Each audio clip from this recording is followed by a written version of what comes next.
Constant দেখতে পাচ্ছি এটা। এই ইন্টিগ্রাল ভ্যালুটা আমরা নির্ণয় করব বাই ইউজিং কন্ট্রোল ইন্টিগ্রেশন ব্যবহার করে। এটা আপনাদের অনার্স আসছে 2013 সালে, বুঝতে পারছেন। এবার একটা গ্রামার বলি। গ্রামারটা হচ্ছে, যদি কোনো একটা ইন্টিগ্রালের লিমিট 0 থেকে টুয়াইস পাই, অথবা 0 থেকে পাই, অথবা -π থেকে পাই। আবার বলছি, 0 থেকে টুয়াইস পাই, অথবা 0 থেকে পাই, অথবা -π থেকে পাই। এই যে লিমিটগুলা যদি থাকে, আমরা একটা ইউনিট সার্কেল ড্র করব। ইউনিট সার্কেল মানে হচ্ছে যে সার্কেলটার সেন্টার মূল বিন্দুতে রেডিয়াস 1, এই আকারের ইকুয়েশনকে বলবো, এই আকারের সার্কেলকে বলবো আমরা ইউনিট সার্কেল, বুঝতে পারছেন। তারপর আমরা এখান থেকে যে ইন্টিগ্র্যান্ডটা পাবো, ইন্টিগ্রালের পুল বের করা লাগবে। যদি পুলটা ওই ইউনিট সার্কেলের ভিতরে অবস্থান করে, তাহলে ওই পুলে ফাংশনটার রেসিডিউ বের করা লাগবে অবশেষ। আর যদি বাইরে থাকে, তার রেসিডিউ বের করার দরকার নেই। এরপরে আমরা কোসিস রেসিডিউ থিওরাম নামে একটা থিওরাম আছে, ওই থিওরাম ইউজ করে আমরা রেজাল্টটা পেয়ে যাব। তাহলে দেখুন সবাই,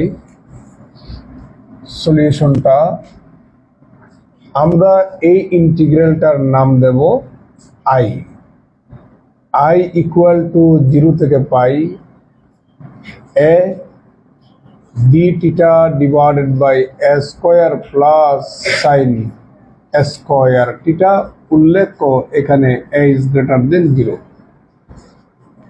যদি আমার লিমিট 0 থেকে টুয়াইস পাই হয়, আমার জন্য বেশি সুবিধা। আর এখানে দেখতে পাচ্ছি 0 থেকে কত পাই। যদি 0 থেকে টুয়াইস পাই হয়, আমার জন্য বেশি সুবিধা। তাহলে 0 থেকে টুয়াইস পাই করার জন্য আমরা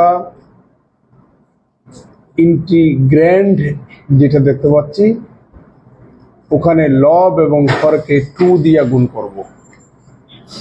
তাহলে that is i equal to 0 থেকে pi twice a d theta divided by 2a square plus 2 sine square theta. Please কথা বলা যাবে না। আমরা একটা ফর্মুলা জানি, সেটি হচ্ছে 1 minus cos 2 theta equal to 2 sine square theta. আমরা এই ফর্মুলাটা এখানে অ্যাপ্লাই করব। That is i equal to 0 থেকে pi twice a d theta divided by 2a square plus 1 minus cos 2 theta. একটু পর্যন্ত তো কারো কোনো আপত্তি থাকার কথা না। এবার আমরা 2 থিটাকে একটা নতুন ভেরিয়েবল ধরে নেব। আমি এখানে কালি বেশি পড়ে গেছে। 2 থিটাকে আমরা নতুন একটা ভেরিয়েবল ধরে নিলাম, সেটা হচ্ছে 5। সুতরাং theta equal to 1 divided by 2 সুতরাং d theta equal to 1/2 d5। সাথে সাথে আমরা লিমিট চেঞ্জ করব। আগে ইন্টিগ্রালটা হচ্ছে থিটার সাপেক্ষে, এই জন্য লিমিটগুলো থিটার লিমিট। আমরা থিটা ভেরিয়েবল থেকে ফাই ভেরিয়েবলে চলে যাচ্ছি। অতএব থিটার লিমিট থেকে ফাই এর লিমিটে কনভার্ট করা লাগবে। আগে ছিল থিটার লিমিট, এখন ফাই এর লিমিট। থিটার লিমিট ছিল 0 থেকে পাই। আপনি থিটার মান 0 এখানে যদি বসাই দেন, ফাই ইকুয়াল টু 0, থিটার মান যদি আপনি পাই এখানে বসান phi equal to twice pi, তাহলে আমার লিমিটটা 0 থেকে টুয়াইস পাই হলে আমার জন্য ক্যালকুলেশন করতে সুবিধা।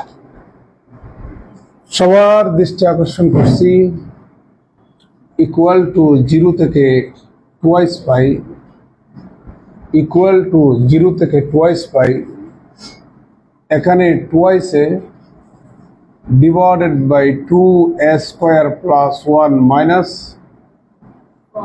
cos অফ ফাই আর ডি থিটা সমান হচ্ছে 1 ডিভাইডেড বাই 2 ডি ফাই।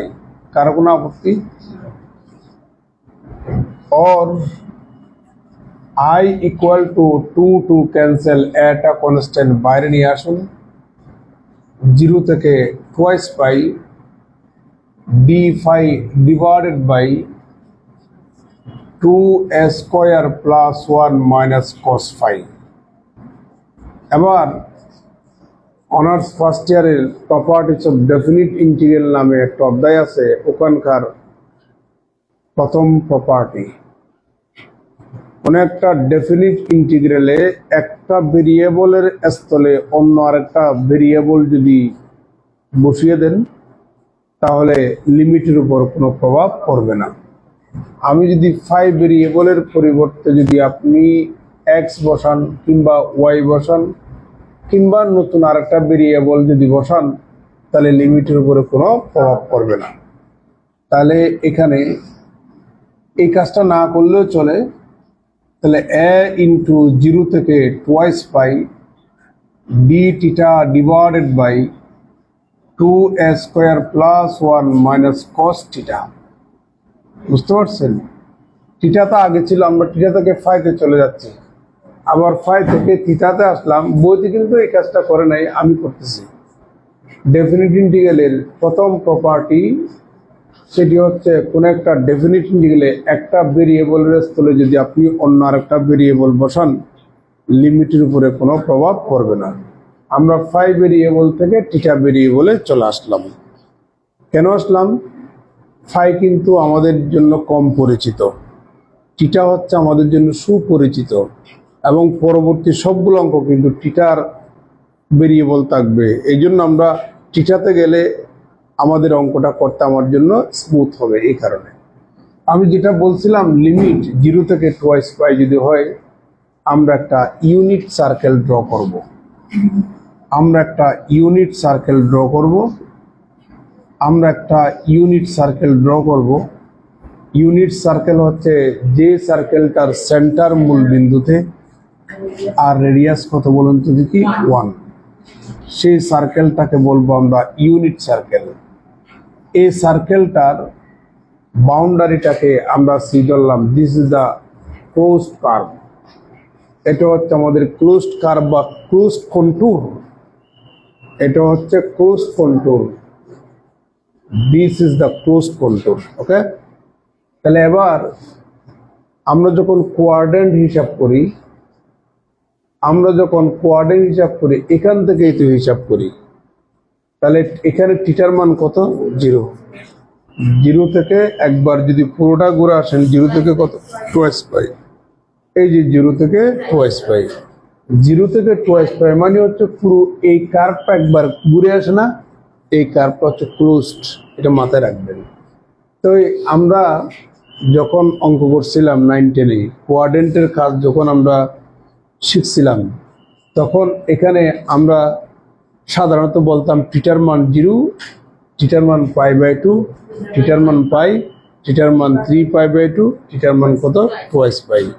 ওখানে তো আমরা ফাই ইউজ করতাম না, এই জন্য আমি ফাই থেকে থিটাতে আসছি অঙ্কটা স্মুথ হওয়ার জন্য। আচ্ছা, এবার ইউনিট সার্কেলের কমপ্লেক্স ইকুয়েশন হচ্ছে modulus of z equal to 1। কেন?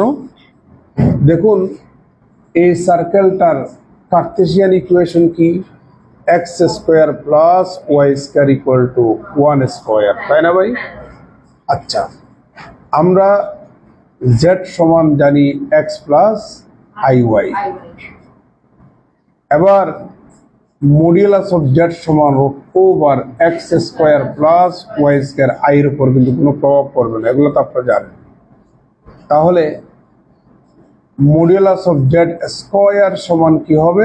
X square plus Y square, তাই তো? এবার আমরা এক্স স্কোয়ার প্লাস ওয়াই স্কোয়ারের মান 1 স্কোয়ার এখানে যদি বসাই দিই, তাহলে মডিউলাস অফ জেড সমান হচ্ছে 1। এখানে প্লাস মাইনাস আসবে না, আমরা তো বর্গমূল করেছি, প্লাস মাইনাস আসবে না। প্লাস মাইনাস কেন আসবে না? মডিউলাস হচ্ছে, মডিউলাসের জিওমেট্রিক্যাল সিগনিফিকেন্স হচ্ছে মূল বিন্দু থেকে ওই কমপ্লেক্স নাম্বারটার মধ্যবর্তী দূরত্ব। ধরে নেন এটা যদি আমাদের রিয়েল অ্যাক্সিস হয়, এটা যদি ইমাজিনারি অ্যাক্সিস হয়, দিস ইজ অরিজিন, এখানে একটা পি ধরলাম যার স্থানাঙ্ক এক্স ওয়াই। আপনারা জানেন যে প্লেনে রিয়েল অ্যাক্সিস এবং ইমাজিনারি অ্যাক্সিস অবস্থান করবে সেই প্লেনটাকে বলা হয় কমপ্লেক্স প্লেন অথবা আর্গন প্লেন অথবা গসিয়ান প্লেন অথবা জেট প্লেন। এই প্লেনটার একটা বৈশিষ্ট্য হচ্ছে এখানে তো হাজার হাজার কোটি কোটি বিন্দু পাবেন, প্রত্যেকটা বিন্দু এক একটা কমপ্লেক্স নাম্বার। তাহলে এই বিন্দুটাও তো কমপ্লেক্স নাম্বার, তাহলে এটাকে তো আমরা কমপ্লেক্স ফরম্যাটে লিখতে পারি, তার মানে এক্স প্লাস আই ওয়াই, অর্থাৎ এই পয়েন্টের স্থানাঙ্ককে আমরা কমপ্লেক্স ফরম্যাটে লিখতে পারি। তাহলে এটাই তো আমাদের সেই জেড। এখান থেকে এটা কি করলাম? যোগ করে দিলাম। এটাই হচ্ছে আমাদের মডিউলাস অফ জেড। তাহলে মডিউলাস অফ জেড এর জিওমেট্রিক্যাল সিগনিফিকেন্স কি? মডিউলাস অফ জেড এর জিওমেট্রিক্যাল সিগনিফিকেন্স হচ্ছে আমাদের মূল বিন্দু হতে ওই কমপ্লেক্স নাম্বারটার মধ্যবর্তী দূরত্ব হচ্ছে মডিউলাস অফ জেড। এটা হচ্ছে মডিউলাসের জিওমেট্রিক্যাল সিগনিফিকেন্স। তাহলে এই যে দূরত্ব, এটা কখনো নেগেটিভ হবে? হবে না। তাহলে modulus of Z square equal to 1 square যখন আপনি বর্গমূল করেছেন, নিয়ম অনুসারে আমরা একটা প্লাস মাইনাস দিই, তো প্লাসটা কেন ইউজ করলাম? মডিউলাস কখনো নেগেটিভ হয় না। তাহলে আমরা দেখতে পাচ্ছেন এই সার্কেলটার কমপ্লেক্স ইকুয়েশনটা আমরা ডিরাইভ করলাম। এটাই হচ্ছে ইউনিট সার্কেলের কমপ্লেক্স ইকুয়েশন। এটা হচ্ছে ইউনিট সার্কেলের কমপ্লেক্স ইকুয়েশন। এটা হচ্ছে ইউনিট সার্কেলের কমপ্লেক্স ইকুয়েশন। আপনারা প্রশ্ন করবেন যে এই জন্য আমি উত্তর ইয়াটা দিয়ে দিলাম। এটার ভাঙলে আপনি পাবেন z equal to e to the power i theta. এটার যদি ভাঙেন আপনি পাবেন e to the power i theta. এখন প্রশ্ন করতে পারেন যে স্যার আপনি মডিউলাস অফ জেড সমান যদি 1 হয় তাহলে Z equal to e to the power i theta কেমনে হয়? তাই না? সবার দৃষ্টি আকর্ষণ করছি। ধরো মডিউলাস অফ জেড সমান আর, তাহলে জেড সমান হবে r e to the power i theta. কেমনে? আপনারা জানেন যে জেড সমান এক্স প্লাস আই ওয়াই। আমরা কার্টেসিয়ান ফর্ম থেকে যদি পোলার ফর্মে যদি আসতে চাই, এক্স এর পরিবর্তে আর কস থিটা, ওয়াই এর পরিবর্তে আর সাইন থিটা, এগুলো এখানে বসাই দেন। তাহলে Z equal to R cos theta plus I R sine theta, এখান থেকে আপনি আর কমন নেন, তাহলে পাচ্ছেন cos theta plus I sine theta. আপনারা জানেন এটা হচ্ছে আমাদের অয়েলার্স আইডেন্টিটি। এটাকে আপনি লিখতে পারবেন e to the power i theta. বুঝতে পারছেন? এবার আপনি এটাকে মডিউলাস করেন, তাহলে এটার অর্থ যা, এটার অর্থ কিন্তু তা। দেখুন এটার অর্থ যা, এটার অর্থ তা, আবার এটার অর্থ তা, কারণ একটার পর একটাই তো হয়েছে। আবার বলছি, ভালো মতো খেয়াল করুন, এটার অর্থ যা, এটার অর্থ তা, এটার অর্থ তা, ঠিক কিনা? তাহলে মডিউলাস অফ জেড সমান হচ্ছে এক্স স্কোয়ার প্লাস ওয়াই স্কোয়ারের √2। তাহলে r square cos square theta plus r square sine square theta. আমি ভিতর থেকে আর স্কোয়ার কমন নিয়ে রুটের বাইরে নিয়ে আসি, r root over cos square plus sine square equal to কত 1। তাহলে modulus of z equal to কত আর। তাহলে মডিউলাস অফ জেড সমান যদি আমাদের আর হয়, তাহলে মডিউলাস যখন তুলে নেবেন তখন আর e to the power i টিটা। ঠিক একইভাবে মডিউলাস অফ জেড সমান যদি 1 হয়, মডিউলাস যখন তুলে দিবেন তাহলে Z equal to 1 into e to the power i theta. বুঝতে পারছেন? 1টা লিখলাম না যে।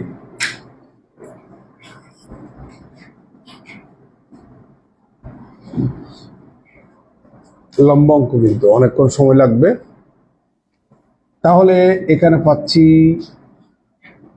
জেড সমান হচ্ছে cos theta plus I sine theta. একটু উল্টো করে লিখি, that is cos theta plus I sine theta equal to Z. Clear?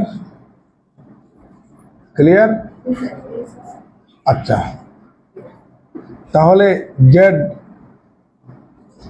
1/z সমান কি? Z to the power -1। তাহলে cos theta plus I sine theta full to the power কত? -1। Honours first ইয়ারে চলে যাই। Leibniz theorem, sorry de Moivre's theorem নাম শুনেছেন?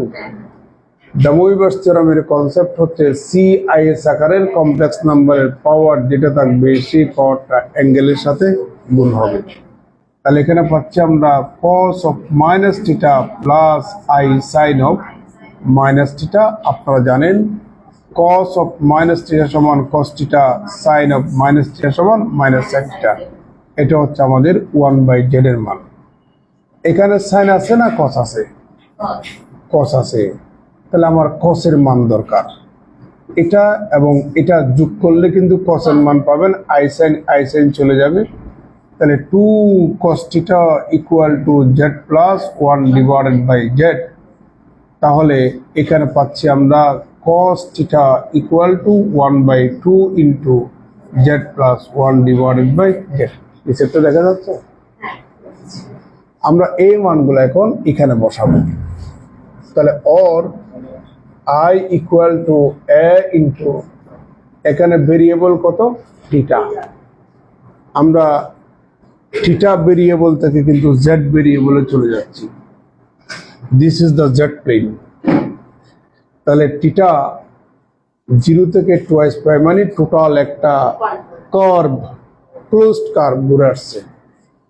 তাহলে আমরা 0 থেকে 2 পাইকে এখন লিখব integral over closed curve C. এটা মানে হচ্ছে ক্লোজড কার্ভ। টোটাল একবার ক্লোজড কার্ভ ঘুরে আসছে না? এখানে কোনো ফাঁকা জায়গা আছে? ফাঁকা জায়গা থাকলে ক্লোজড হবে না। This is the line integral. এবার আমরা এখানে আরেকটা কাজ করা লাগবে, আরেকটা কাজ করা লাগবে। নিচে লিখলে দেখা যাবে না, সেই কাজটা একটু করে ফেলি। তাইলে সেই কাজটাও করে ফেলি। Also z equal to e to the power i theta.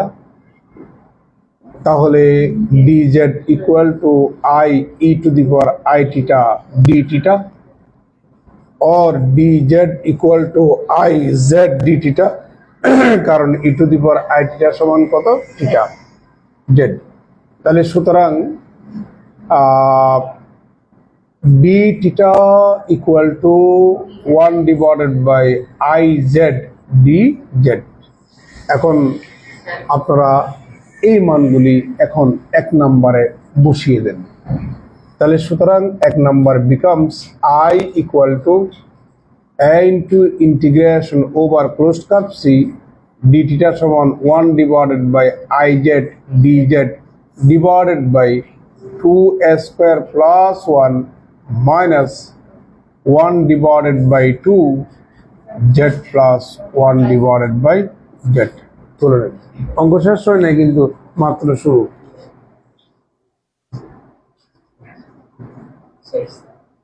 শেষ।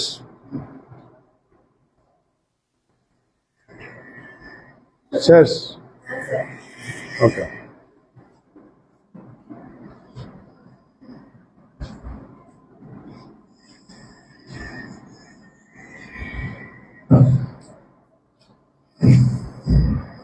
or I equal to এই আইটার নিচের সংখ্যা a divided by I, সে কনস্ট্যান্ট বাইরে নিয়ে আসলাম, integration over close control C dz divided by z divided by নিচে আমরা যদি 2z লসাগু নিই, যদি আমরা 2z লসাগু নিই তাহলে এখানে কি পাবো? 4a square z plus 2z minus z square minus 1। কারো কোনো আপত্তি আছে? ইকুয়াল টু উপরের 1/z নিচের 1/z ক্যান্সেল, এই 2টা উপরে চলে যাবে, তাহলে পাচ্ছি twice a divided by I। তাহলে ভিডিওতে দেখা যাবে না, কালি ঢুকাই, ভিডিওতে দেখা যাবে না যে কালি ঢুকাই। 14 নম্বর কলম, সেগুলো বাংলাদেশি কলম তো 14 নম্বর কলম। মানুষ যেরকম আমরা 14 নম্বর, 16 নম্বর, 17 নম্বর, এই কলম এইরকম।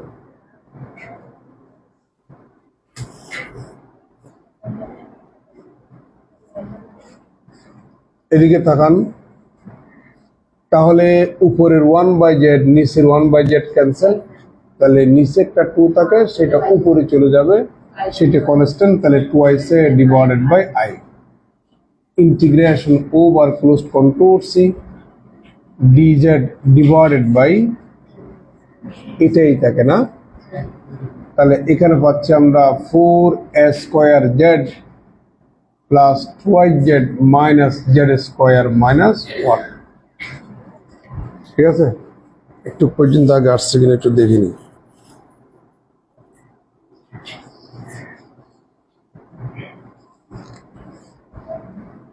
ইকুয়াল টু, আপনি হর থেকে -1 কমন নেন, minus twice a divided by I integration over close control dz divided by, এখানে আপনি পাচ্ছেন z স্কয়ার, তারপরে মাইনাস 4a স্কয়ার, এখান থেকে আপনি একটা 2 কমন নেন, 2, তাহলে পাচ্ছেন রাখেন, সাথে জেডটাও কমন নিতে পারবেন, তাহলে পাচ্ছি টুয়াইস এ স্কয়ার মাইনাস 1, তাই তো? তাহলে প্লাস 1। একটু পর্যন্ত কারো কি কোনো আপত্তি আছে? আমরা একটা -1 কমন নিলাম, তাহলে এটা প্লাস হবে, এটা প্লাস হবে, দেখতে পাচ্ছেন প্লাস, আর এই দুটার ক্ষেত্রে মাইনাস, তাহলে এটা কি হবে? প্লাস। একটু তো সবাই বুঝছেন। আর নিচের এই জিনিসগুলো আমাদের ইউজ হবে না, নিচের এই জিনিসগুলা ইউজ হবে না, তাহলে আমি মুছে দিচ্ছি।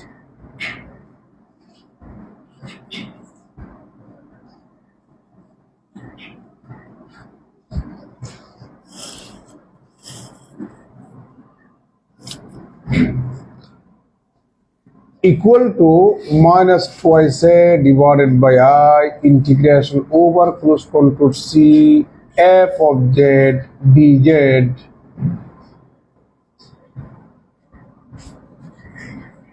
where f of z সমান হচ্ছে 1 divided by z square minus twice z 2a square plus 1 plus 1। কারো কোনো আপত্তি আছে? ইকুয়াল টু এখানে জায়গা খালি রাখছি, এমনি রাখি নাই। Equal to minus twice A divided by I. একটা থিওরামের কথা বলছিলাম, কোসিস রেসিডিউ থিওরাম, মনে আছে? Cauchy's residue theorem. Cauchy's residue theorem কি? ধরে নেন এফ অফ জেড এটা একটা ফাংশন। এই ফাংশনটার যদি পুল এক বা একাধিক থাকে, ওই পুলগুলা যদি ক্লোজ কন্ট্রোলের ভিতরে যদি অবস্থান করে, বাইরে না, যদি ভিতরে অবস্থান করে, তাহলে integration over close control C F of Z D Z সমান লেখা যায় twice pi I sum of the residues of this function at the poles that lie inside the closed contour C. এটা হচ্ছে কোসিস রেসিডিউ থিওরাম। আবার বলছি, ধরে নেন কোন একটা কমপ্লেক্স ফাংশন, এটা কমপ্লেক্স ফাংশন না, কোন একটা কমপ্লেক্স ফাংশনের পুল কিন্তু এক ধরনের সিঙ্গুলার পয়েন্ট বা সিঙ্গুলারিটি। সিঙ্গুলার পয়েন্ট কাকে বলে? সিঙ্গুলার পয়েন্ট হচ্ছে, আপনারা অ্যানালাইটিক ফাংশন চ্যাপ্টারটা পড়ছেন না? সিঙ্গুলার পয়েন্ট হচ্ছে, প্রথমে অ্যানালাইটিক ফাংশন ডেফিনিশন দিই। কোন একটা বিন্দুর নেইবারহুডে বা মোটা দাগে বলি, কোন একটা বিন্দুতে কোন একটা কমপ্লেক্স ফাংশন যদি ডিফারেন্সিয়েবল হয়, ওই ফাংশনটাকে বলবো analytic function at the point. যে বিন্দুতে ফাংশনটা ডিফারেন্সিয়েবল হবে, ফাংশনটাকে ওই বিন্দুতে অ্যানালাইটিক পয়েন্ট বলা হবে, সরি অ্যানালাইটিক বলা হবে। আর কোন একটা এলাকার সকল বিন্দুতে কোন একটা ফাংশন যদি অ্যানালাইটিক হয়, তাহলে আমরা বলবো ফাংশনটা ওই এলাকায় কিংবা ওই রিজিয়নে অ্যানালাইটিক ফাংশন। তো অ্যানালাইটিক ফাংশন কোন একটা রিজিয়নে অ্যানালাইটিক ফাংশন টেস্ট করার জন্য আমরা কচি-রাইমান ইকুয়েশনটা ইউজ করি। কচি-রাইমান ইকুয়েশন আপনি যখন তখন যত্রতত্রভাবে আপনি ইউজ করতে পারবেন না। তো যাই হোক, আমার নোট দিলে নোটের মধ্যে এসব লেখাগুলো থাকবে। তাহলে যে সকল বিন্দুতে কোন একটা কমপ্লেক্স ফাংশন ডিফারেন্সিয়েবল হবে না, ওই সকল বিন্দুগুলাকে বলবো আমরা সিঙ্গুলার পয়েন্ট বা সংক্ষেপে সিঙ্গুলারিটি বলা হয়। সিঙ্গুলারিটি আবার ক্লাসিফিকেশন আছে, যেমন রেগুলার সিঙ্গুলারিটি, ইরেগুলার সিঙ্গুলারিটি, বুঝতে পারছেন? পোল, এগুলা। তাহলে পোলটাও এক ধরনের সিঙ্গুলারিটি। তাহলে সিঙ্গুলার পয়েন্ট ক্লাসিফিকেশনের মধ্যে আমাদের পোলটাও আছে। তাহলে এবার কথাগুলা রিপিট করি। কোন একটা কমপ্লেক্স ফাংশনের আমরা প্রথমে পুল বের করব। পুল একটাও হইতে পারে, একের অধিক হইতে পারে। সেগুলা যদি ক্লোজ কন্ট্রোলের ভিতরে যদি অবস্থান করে, তাহলে integration over close control C F of Z D Z, তাহলে এই টাইপের ইন্টিগ্রালের ভ্যালুটা পাবেন twice pi I into sum of the residues of this function at the poles that lie inside the closed contour C. আপনি বুঝছেন বিষয়টা? আপনি বুঝছেন নাকি মাথার উপর দিয়ে চলে গেছে কথাটা? নাকি মাথার উপর দিয়ে চলে গেছে? এটা একটা ইন্টিগ্রাল না, এটার একটা মান পাওয়া যাবে না? তাহলে এই মানটা বের করার অনেকগুলো পদ্ধতি আছে। তো আছে না ভাই? যেমন কমপ্লেক্স ইন্টিগ্রেশনের মধ্যে কমপ্লেক্স ইন্টিগ্রাল থিওরাম আছে, কমপ্লেক্স ইন্টিগ্রাল ফর্মুলা আছে না? এগুলা দিয়ে তো আপনি বের করতে পারবেন মান। আবার রেসিডিউ থিওরাম দিয়ে বের করতে পারবেন। তাহলে কোসিস রেসিডিউ থিওরামটা আমরা কেন অ্যাপ্লাই করব? একটা প্রশ্ন আছে না ভাই? কোসিস রেসিডিউ থিওরামটা আমরা কেন অ্যাপ্লাই করব? কোসিস রেসিডিউ থিওরামটা আমরা অ্যাপ্লাই করব কোন একটা কমপ্লেক্স ইন্টিগ্রাল ভ্যালু বের করার জন্য। তাহলে সহজে কিভাবে আপনি বের করবেন ইন্টিগ্রেশন না করে? এর ইন্টিগ্রাল ভ্যালু কেমনে বের করবেন? আমরা এখানে কিন্তু ইন্টিগ্রেশন করব না, তাহলে আমরা কি করব? ওই ফাংশনটার পুল বের করব। ওই পুলগুলা যদি ক্লোজ কন্ট্রোলের ভিতরে অবস্থান করে, যারা অবস্থান করবে তাদের কথা বলছি, যেগুলো বাইরে অবস্থান করবে তারা দরকার নেই। ওইসব পুলে আমরা রেসিডিউ বের করব, রেসিডিউ বের করে এখানে বসিয়ে দিলেই এর রেজাল্টটা পেয়ে যাবে। তাহলে কোসিস রেসিডিউ থিওরাম থেকে আমরা পাচ্ছি twice pi I sum of the residues of the function F of Z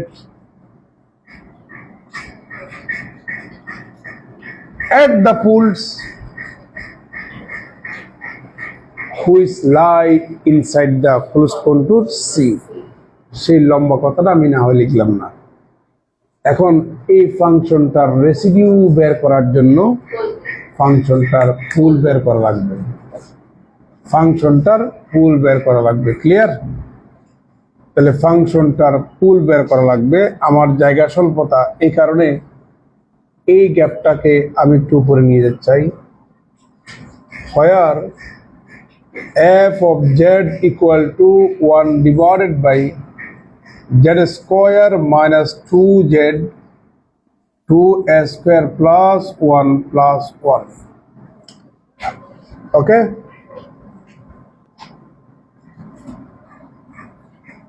For the poles of this function, এই ফাংশনটার পুলের জন্য আমরা শুধু এই ফাংশনের কথা বলবো না, যে কোনো ফাংশনের পুল নির্ধারণের জন্য বা নির্ণয়ের জন্য ওই ফাংশনটার হরটাকে শূন্য ধরে নেবেন। ওই ফাংশনটার হরটাকে কি করে নেবেন? শূন্য করে নেবেন। তাহলে Z square minus 2z into 2a square plus 1 plus 1 equal to কত? 0। এটা একটা জেডের দ্বিঘাত সমীকরণ। এটা জেডের ত্রিঘাত সমীকরণ হইতে পারে, জেডের চতুর্ঘাত বিশিষ্ট সমীকরণ হইতে পারে। এটা হচ্ছে জেডের দ্বিঘাত বহুপদী সমীকরণ। So it has to roots, দুটা মূল থাকবে। বুঝতে পারছেন? এখন সেই দুটা মূলই জেডের মান আমরা বের করব। সবার মনোযোগ চাই। or z square minus 2z square minus 2z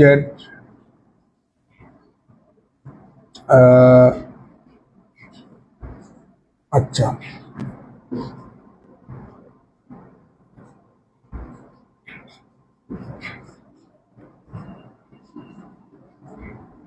ax square plus bx plus c equal to 0।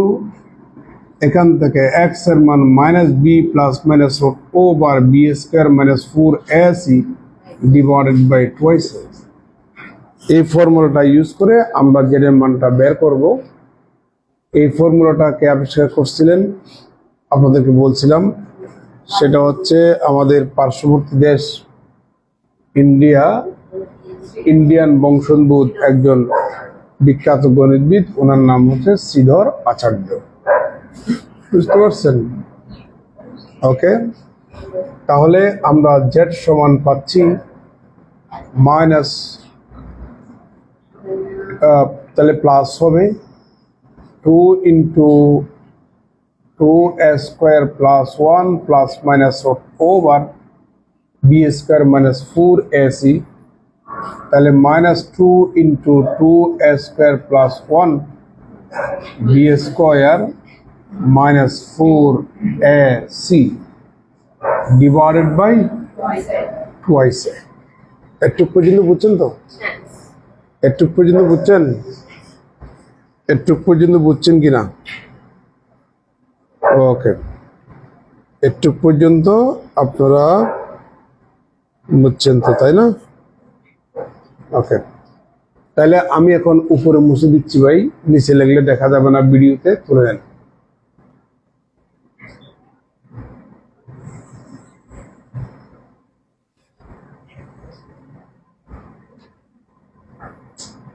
কাজ প্রায় শেষের দিকে, প্রায় শেষ না, মানে আরো প্রায় 30% কাজ বাকি আছে, 70% কাজ কমপ্লিট করছে। একটু দিকে তাকাবেন, আই চলে যাবে, দেখতে পাচ্ছেন? আই চলে গেলে এখানে থাকবে -4πa, some of the residues সংক্ষেপে একটু লিখলে হবে। এটার দিলাম কত নাম্বার? 2 নাম্বার। এবার আমরা এফ অফ জেড সমান কাকে ধরছিলাম সেটা একটু লিখে রাখি, যেহেতু মুছে দেব। Z square minus 2z into 2a square plus 1 plus 1। তাহলে জেড সমান এদিকে তাকাবেন, ক্যালকুলেশন করেন। এখানে পাচ্ছেন আপনি 4a square plus 2 plus minus root over, এখানে পাচ্ছেন আপনি 4, আর এখানে পাচ্ছেন 4a square plus 4a plus 1, ওই যে a প্লাস বি হোল স্কোয়ারের ফর্মুলা আর কি। তারপরে পাচ্ছেন মাইনাস, হ্যাঁ বুঝলাম না। ও হ্যাঁ হ্যাঁ, থ্যাংক ইউ। এটা 4 হবে, এটা স্কোয়ার হবে, থ্যাংক ইউ। ডিভাইডেড বাই এখানে পাচ্ছি আমরা 2।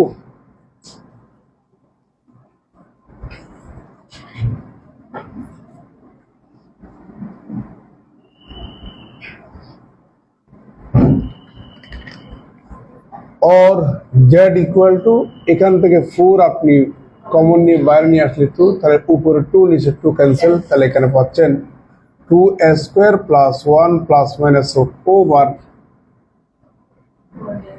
4a to the power 4 plus 4a square plus 1 minus 1, তাই না?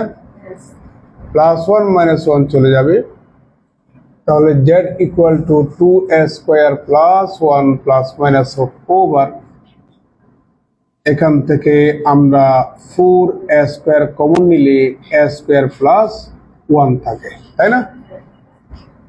और z equal to 2a square plus 1 plus minus 2a root over a square plus 1, बुझছেন কিনা?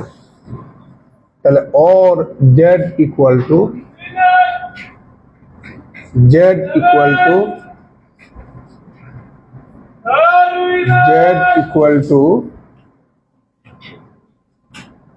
এটাকে এখন লেখা যায়, এটাকে লেখা যায় a square plus minus 2a root over a square plus 1। এখানে আরেকটা স্কোয়ার থাকে, সেই a স্কোয়ার প্লাস 1 কে আমরা root over a square plus 1 whole square লিখতে পারি। a স্কোয়ার প্লাস হলে a square plus 2ab plus b square, minus হলে a square minus 2ab minus b square plus b square. তার মানে আপনি এখানে পাচ্ছেন z equal to a plus minus root over a square plus 1 whole square. That is আপনি এখানে পাচ্ছেন z equal to a plus root over a square plus 1 আর একটা a minus root over a square plus 1। একটু পর্যন্ত কারো কোনো আপত্তি আছে? আপনি আরেকটা বিষয় দেখুন, আমি আরেকটা খেয়াল করি, a plus B whole square যে কথা, b plus a whole square একই কথা, a minus B whole square যে কথা, b minus a whole square একই কথা। তাহলে সেই সুবাদে এটাকে আমরা লিখতে পারি root over a square plus 1 plus minus a whole square, এভাবেও লিখতে পারি। তাহলে দ্যাট ইজ, এটার কারণ আছে যে মানে এটা হলে আরেকটা স্মার্টলি দেখা যায়, আমার ক্যালকুলেশন করতে সুবিধা আর কি। এটা হলেও হবে, দেখিয়েন আবার, মানে এখান থেকে এটা আনলো কেন আনলাম এটা নিয়ে একদম চিন্তা করার দরকার নেই। তাহলে এখানে পাচ্ছি a square plus one root over plus A whole square, এটা একটা আমাদের পুল। আরেকটা হচ্ছে রুট ওভার এ স্কোয়ার প্লাস ওয়ান মাইনাস এ হোল স্কোয়ার, এটা একটা পুল। অর্থাৎ হরটাকে শূন্য ধরার পরে জেডের যে সকল আমরা মানগুলা পাই, এই মানগুলাকে কি বলবো আমরা? পুল। বুঝতে পারছেন? আচ্ছা, এবার আরো সুবিধার জন্য এটাকে আমি আলফা ধরলাম, এটাকে কি ধরলাম? বিটা ধরলাম। Which are the simple pools বা পুল অফ অর্ডার ওয়ান। বলতেছি পুল অফ অর্ডার ওয়ান। এখানে এটাকে আপনি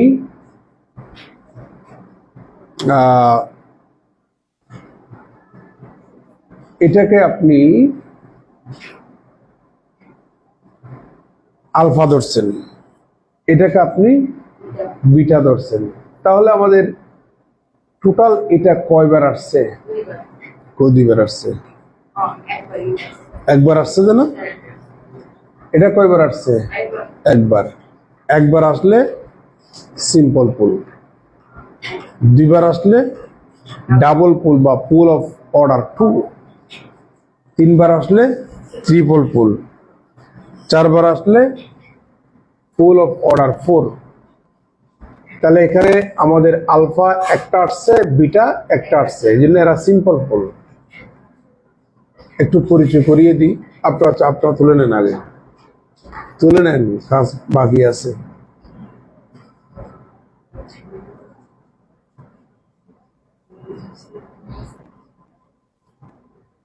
তোলা শেষ? এবার সবার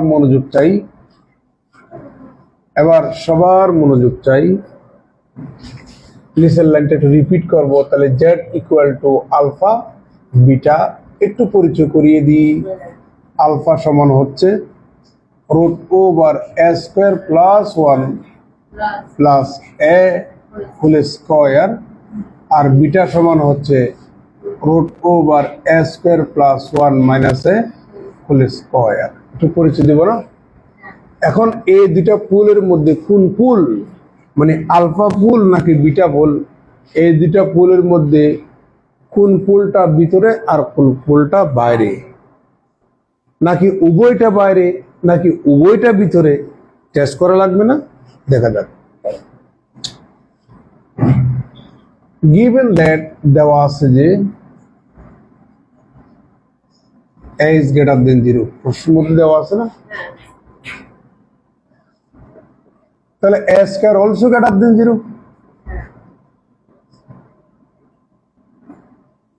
a square plus 1 this is also greater than 0। আবার এখানে ফুটানি মারতে ওয়ান যোগ করছে, সেটা বলার কোনো কারণ নেই। a square যদি 1 মানে 0 থেকে বড় হয়, তার সাথে 1 যোগ করলে তাও তো 0 থেকে বড়, সেই লজিক। ওদিন একজন অনলাইনে পড়াচ্ছে যে ডান পাশের উপাদানটা বাম পাশে নিয়ে আসছি, মানে ডান পাশের উপাদানটা বাম ইনফিনিটিকে কি পক্ষান্তর করা যায়? বলছি ডান পাশের উপরের লব, ওটা কি দেখছিলেন? ডান, আমি মাঝে মাঝে কমেন্ট করি তো। ডান পাশের এটা বাম পাশে নিয়ে এসে নিচে চলে আসে বলদ। সবার দৃষ্টি আকর্ষণ করছি। তাহলে এ স্কোয়ার প্লাস ওয়ান যদি 0 থেকে বড় হয়, তাহলে ধনাত্মক সংখ্যার বর্গমূলও কি হয়? ধনাত্মক হয়। ধনাত্মক সংখ্যার বর্গমূলও কি হয়? ধনাত্মক হয়।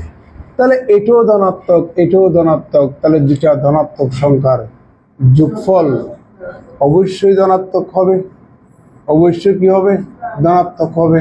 ধনাত্মক সংখ্যার বর্গও ধনাত্মক হয়। তার মানে root over A square plus one plus A whole square, this is also greater than 0। এটা সমান আপনি কি ধরছিলেন? আলফা। তাহলে alpha is greater than sorry রাখেন এখানে আমরা ইয়া করি 1 দিই, উভয়কে 1 যোগ করি, কারণ এখানে রেডিয়াস কত 1, তাহলে বর্গমূল করলেও তো 1। এবার এই দুইটা ইনইকুয়ালিটি যোগ করব, বামেরটা বামে যোগ করলাম আর ডানেরটা ডানে যোগ করলে 0 + 1 সমান কত 1, তাকে বর্গ করলে কত 1। ওকে, তাহলে আলফা ইজ গ্রেটার দেন কত 1। এবার শুনুন, এটা আমি মুছে দিচ্ছি, এটার দরকার নেই। তাহলে আমাদের পুল কটা ছিল দুইটা, একটা হচ্ছে আলফা আর একটা বিটা। তাহলে আলফার মান 1 থেকে বড়, বা একটু এদিকে তাকাবেন, আলফার মান 1 থেকে বড়। তাহলে আমাদের এই সার্কেলটার রেডিয়াস কত 1, তাহলে 1 থেকে বড়। তার মানে আমাদের জেড এর যে মান আলফা আমরা পেলাম তার সাংখ্যমান 1 থেকে বড়। তার সাংখ্যমান 1 থেকে বড় মানে এই ক্লোজ কন্ট্রোলের ভিতরে নয়, বাইরে অবস্থান করছে। তাহলে this imply that Z equal to alpha lies outside C, close কন্ট্রোলের বাইরে অবস্থান করছে। তার মানে এই পুলে আমরা রেসিডিউ বের করার দরকার নেই। এবার বিটাটা কি বাইরে অবস্থান করছে নাকি ভিতরে অবস্থান করছে একটু দেখি। Also beta equal to root over a square plus 1 minus a whole square. আমি ভিতরে লব এবং হরকে লবের অনুবন্ধী রাশি দিয়ে গুণ করব। তাহলে root over a square plus 1 minus a root over a square plus 1 plus a divided by root over a square plus 1 plus a whole square equal to a plus b into a minus b সমান a square minus b square। তার মানে আপনি উপরে পাচ্ছেন 1, তাহলে 1 divided by এখানে পাচ্ছি আমরা root over a square plus 1 plus a whole square, তাই না? তার মানে 1 divided by root over a square plus 1 plus a whole square, 1 divided by alpha square, sorry alpha, কারণ এটাকে তো আপনি আলফা ধরছিলেন। আলফা যদি 1 থেকে বড় হয় তাহলে হরটা যদি 1 থেকে যদি বড় হয়, অর্থাৎ লব তো 1, হর 1 থেকে বড়, তাহলে 1 থেকে বড় আপনি 2 ধরেন, 3 ধরেন, তাহলে রেজাল্টটা অবশ্যই 1 থেকে ছোট হবে। তার মানে আমার বিটা ইজ লেস দেন 1। তার মানে জেড ইকুয়াল টু বিটা, এই পুলটা lies inside the close control C. আর একটু কাজ বাকি আছে, 10% মতো তুলে নেন।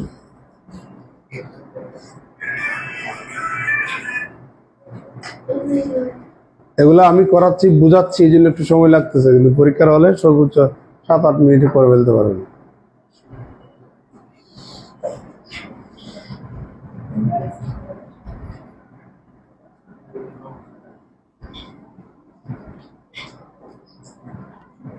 বুঝতে পারছেন? তাহলে সিন্স যেহেতু the pool z equal to beta lies inside C, so residue of this function at the pool z equal to beta, তাকে সংক্ষেপে আপনি এইভাবে করে লিখতে পারবেন।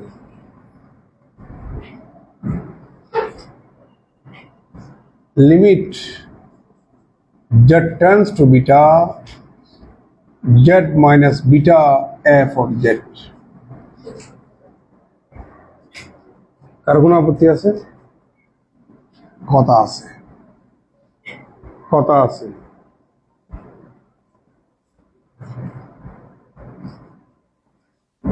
ধরে নেন z ইকুয়াল টু a, এটা একটা সিম্পল পুল কার, এই ফাংশনটার।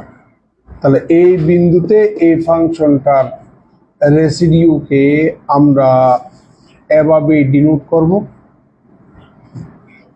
আর ডিফাইন করব limit z tends two a z minus a f of z। এটা হচ্ছে সিম্পল পুলে কোন একটা ফাংশনের রেসিডিউ বের করার ফর্মুলা। ডাবল পুলের জন্য আলাদা ফর্মুলা। তাহলে আমাদের z ইকুয়াল টু a যদি একটা সিম্পল পুল হয়,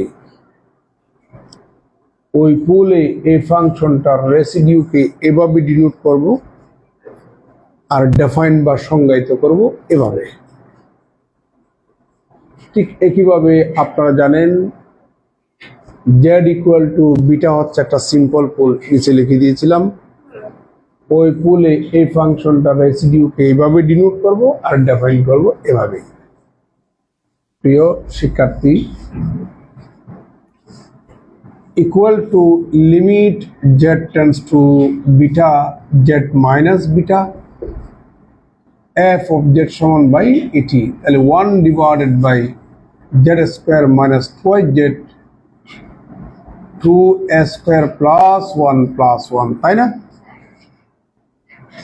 কথা বলেন না কেন? ওকে, আমরা এটাকে শূন্য ধরছিলাম, তাহলে z এর দুটা মান পেয়েছি আলফা এবং বিটা। তাহলে এই ফাংশনটার নট ইকুয়াল টু 0, এই ফাংশনটার উৎপাদক কি হবে? z minus alpha into z minus beta.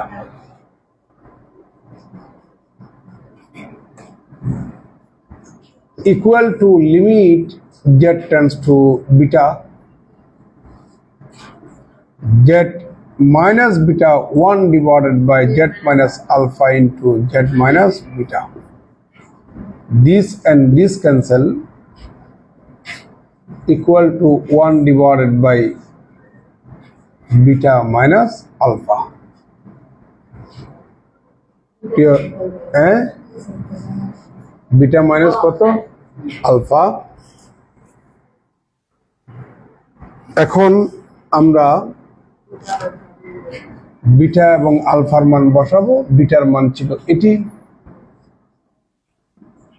Root over a square plus 1 minus a whole square minus root over a square plus 1 plus a whole square.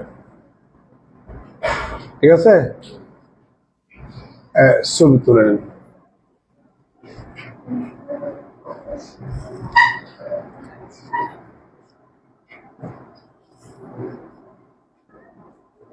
ছবি তোলা শেষ? ওকে, এবার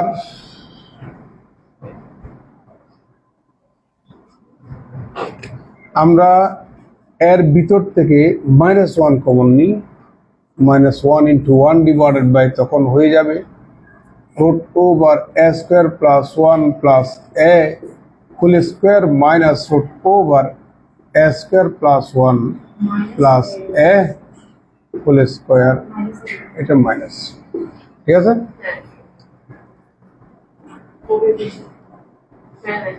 a plus B whole square minus a minus B whole square সমান হচ্ছে 4ab equal to -1 into 1 divide by 4ab, তার মানে root over a square plus 1 into কত? a। বুঝতে পারছেন? ইকুয়াল টু ফাইনালি আপনি এখানে পাচ্ছেন -1 divide by 4a root over a square plus 1। Clear? আমরা এখন এই মানটা কোথায় বসাবো জানেন? 2 নম্বর। তাহলে সুতরাং 2 নম্বর becomes I equal to minus 4 pi a residue তো পেয়েছেন একটা, একাধিক পেলে যোগ করতেন, যেটা পেয়েছেন সেটা বসাই দেন। minus 1 divided by 4a root over a square plus 1 minus 4a cancel equal to pi divided by root over a square plus 1 I কাকে ধরছিলাম, এটার মানকে না ধরছিলাম, তাহলে I এর স্থলে বসাই দেন। 0 থেকে pi a d theta divided by a square plus sin square theta equal to pi divided by root over a square plus 1. This is the result.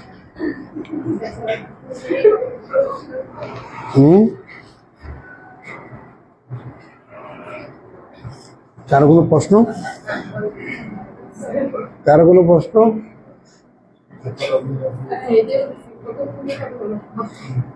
হ্যাঁ